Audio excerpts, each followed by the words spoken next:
Olá pessoal, eu vou introduzir algumas questões iniciais, alguns dados importantes, algumas considerações também importantes, sem obviamente esgotar o assunto, porque o tempo é bastante curto e é um módulo bastante denso. Vocês vão ter aí depois a Bianca, a Vanessa falando dos métodos alternativos, né, tratando mais especificamente da questão dos 3Rs também. Vejam a importância, né, no último módulo que eu comentei sobre se apropriar realmente dessa questão dos métodos alternativos. Isso está dentro daquele escopo do conceito dos 3Rs, então é bastante importante que vocês assumam esse conhecimento, internalizem bem esse conhecimento, mas aqui são algumas questões iniciais. Tá? Tipos de pesquisa, por exemplo. Essa questão ela é há uma diversidade enorme de pesquisas. Como vocês podem ver nesse slide, a gente tem uma série, né, de tipos, né? Existe uma tipologia, essa aqui de 2009, que mostra justamente a diversidade de empregos de animais, as finalidades bastante diversas. E, enfim, a gente não, como eu comentei, não dá tempo para a gente esgotar aqui todas as especificidades, tá? Mas é para vocês terem realmente uma ideia dessa diversidade. Então não adianta querer apresentar todas elas aqui, ia ficar extenso, mas esse contato com essa tipologia, com essas especificidades, vocês vão tendo com a experiência dentro do comitê de ética.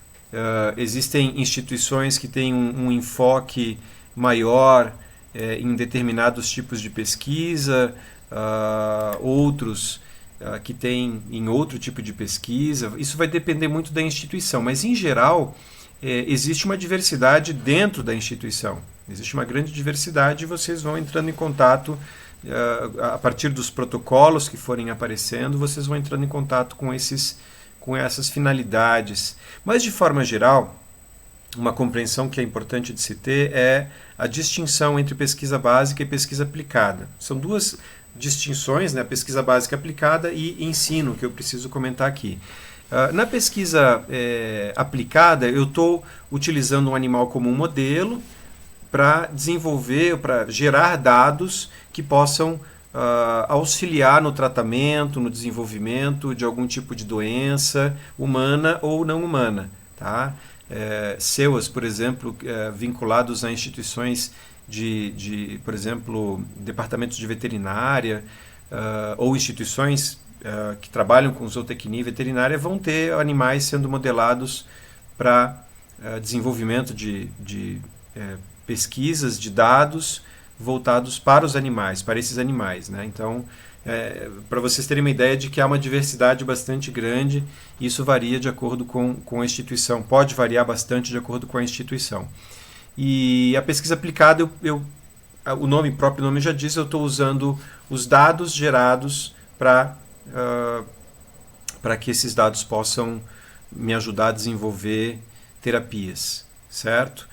Humanos são utilizados em pesquisa aplicada, nos testes clínicos, animais são utilizados como modelos, certo? Então isso é um tipo de pesquisa bastante comum, vocês vão entrar em contato muito com esse tipo de pesquisa, aí as finalidades são inúmeras, mas a pesquisa aplicada é um tipo de pesquisa, de protocolo que vocês vão ter bastante contato. Um outro tipo de pesquisa é a pesquisa básica. Tá? Ela também é bastante comum e ela não tem a finalidade de aplicar os dados. Ela vai utilizar animais, por exemplo, para aumentar a compreensão sobre determinado fenômeno, processo, certo? Ou mesmo técnica. De toda forma, não há um interesse explícito ou direto com a aplicação desses dados. A pesquisa básica, os dados da pesquisa básica podem ser utilizados numa pesquisa aplicada. Ela é muito importante, porque ela vai explorar mecanismos, processos, como eu já falei. Então, a pesquisa aplicada costuma fazer bastante uso da pesquisa básica.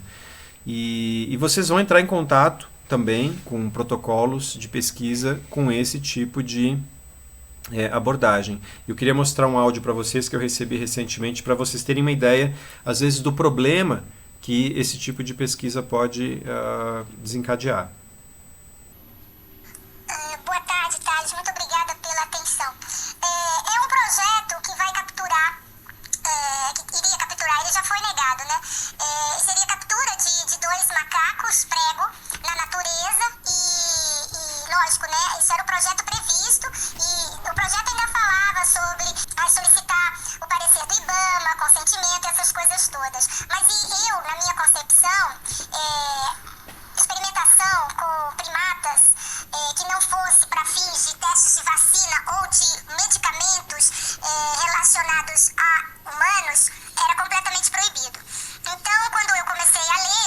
ia me posicionar completamente contrária a isso. E depois todo mundo teve a mesma compreensão de que não justificaria, ainda mais é um projeto que tem outras universidades estrangeiras, quer dizer, eles não conseguem fazer lá, então eles vêm tentar fazer aqui. Então o projeto já foi. Porque na minha concepção eu só poderia usar animais, primatas principalmente, se fosse para esse cunho. Até que na Fiocruz tem macacário, no Butantan também tem, vira e mexe há um buchicho sobre isso, mas enfim, justifica-se porque são testes vacinais, essas coisas assim, ou então para testar drogas, medicamentos novos, enfim.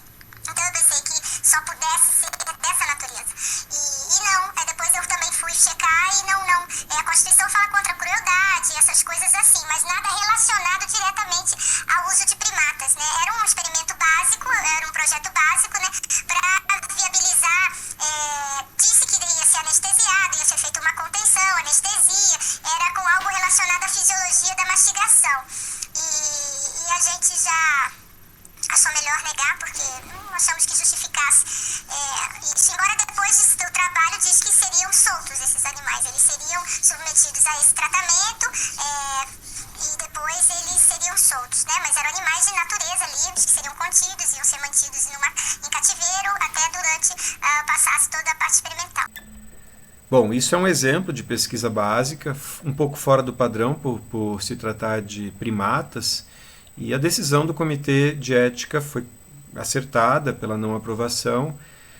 Vejam que há, né, uma sensibilidade, claro, porque envolve primatas, isso mobiliza mais as questões éticas e principalmente animais em condição de vida livre, como a gente pôde observar, como a gente pôde escutar. Então, isso é uma pesquisa básica, um exemplo de pesquisa básica. Vocês vão entrar em contato com isso eventualmente através de algum protocolo. É um tipo de pesquisa que ela é mais fácil de ser, digamos assim, criticada, porque não envolve a aplicação do conhecimento e essa balança de custo-benefício ela pode ser mais problematizada, ok? Ainda que haja sempre a defesa de que a pesquisa básica sirva como eu falei, como uma base ou como fundamentação para as pesquisas aplicadas, tá? Bom, então na pesquisa aplicada vocês têm um animal sendo utilizado como um modelo, certo? É uma geração de dados, portanto, que tem uma finalidade bastante específica. Enquanto que na pesquisa básica não há essa modelagem. O animal é utilizado como um recurso para, enfim, né, para o esclarecimento de alguns processos que não são totalmente conhecidos. E uma outra consideração, talvez um parênteses, já que o tópico do módulo é tipos de pesquisa, mas é algo importante porque vocês vão entrar em contato com protocolos de ensino também. Tá? E diferente da pesquisa básica ou aplicada, no ensino não há intenção de geração de novos conhecimentos. O conhecimento já é sabido, ou a habilidade que eu vou ensinar aos meus alunos já é sabida. Então o animal ele não é usado como um modelo, mas como um instrumento, como um recurso didático. E isso também é um tipo de uso de animais. Naquela tipologia que eu apresentei para vocês, tem lá o uso de animais para finalidades de ensino. E é algo que vocês vão entrar em contato com alguma frequência dentro do Comitê de Ética, revisão de protocolos de ensino. Tá? E sobre esse, já fechando esse parênteses, mas sobre esse parênteses, eu vou ainda explorar a questão da RN38, como eu já havia mencionado no último módulo. Tá? Então é algo que vocês realmente vão precisar estar um pouco atentos por conta dessa nova situação legal que a gente tem com a RN38. Bom, em relação aos tipos de animais, que é um outro tópico, um outro conteúdo desse módulo, a gente tem também uma diversidade bastante considerável de animais que são utilizados. Tá? Eu vou pegar aqui um pedacinho da minha tese de doutorado para vocês terem uma ideia, né? Não só quantitativa, mas também qualitativa. Aqui são, né, os animais, uma classificação de acordo com o padrão sanitário dos animais. A gente tem também uma diversidade, não tem como entrar em especificidades aqui, mas para vocês terem uma ideia do padrão sanitário. E também padrão genético, a gente tem outra tipologia. Tá? Então, só para vocês terem uma noção. Agora, em termos quantitativos, o que a gente tem é o uso predominante de roedores, né? Camundongos, ratos, porquinhos da Índia, hamsters. A gente tem aí, né, um número que corresponde geralmente a quase 90% dos animais utilizados. E outras espécies, né, como vocês vão entrar em contato também ocasionalmente com o uso de lagomorfos, né, com coelhos ou, enfim, peixes, tá? Então tem uma diversidade. Eu vou falar um pouco óbvio aqui, que a Lei Arouca ela não contempla os invertebrados, e então as pesquisas que são feitas com insetos, enfim, com outros invertebrados, né, moluscos, eles acabam não tendo que passar pela avaliação. Isso por uma questão legal. Então aqui você já tem uma ideia desse emprego dos animais em termos quantitativos. Aqui foi também uma leitura que eu fiz no meu doutorado nos biotérios de produção e de experimentação.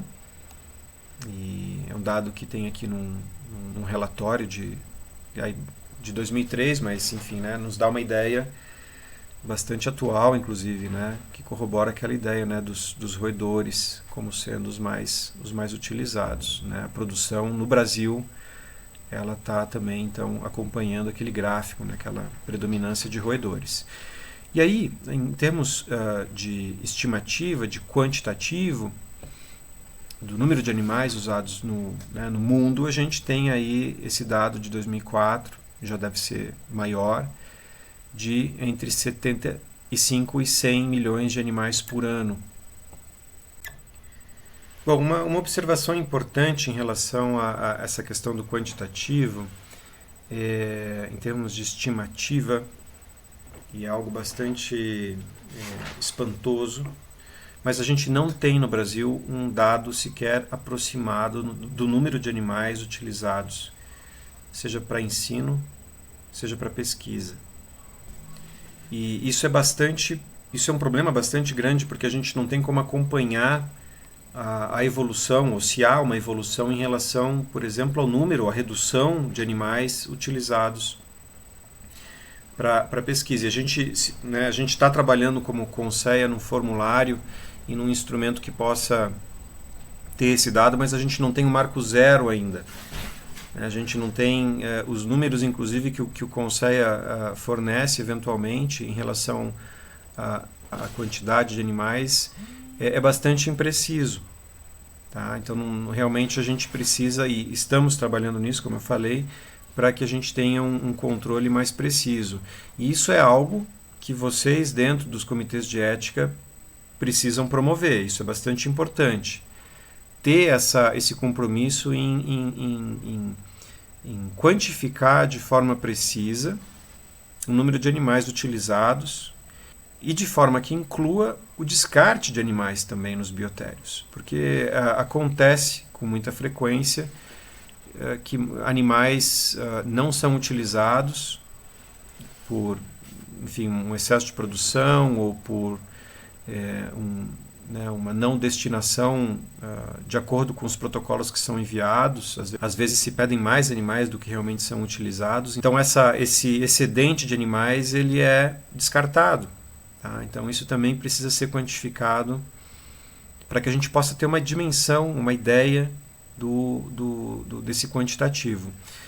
Tá? Então essa questão do quantitativo é uma demanda importante que vocês também podem atuar sobre, para que a gente possa ter finalmente uma precisão maior. E de novo esse instrumento que o Conceia está desenvolvendo deve suprir essa necessidade, mas é importante que vocês estejam atentos dentro dos comitês para essa questão do quantitativo. Bom, é isso. Basicamente, o que a gente pode ver aqui, ter um panorama bastante genérico, tá? Sem adentrar em muitas especificidades, porque a gente tem a sequência do módulo aqui onde vocês vão aprofundar algumas questões importantes para esse tema.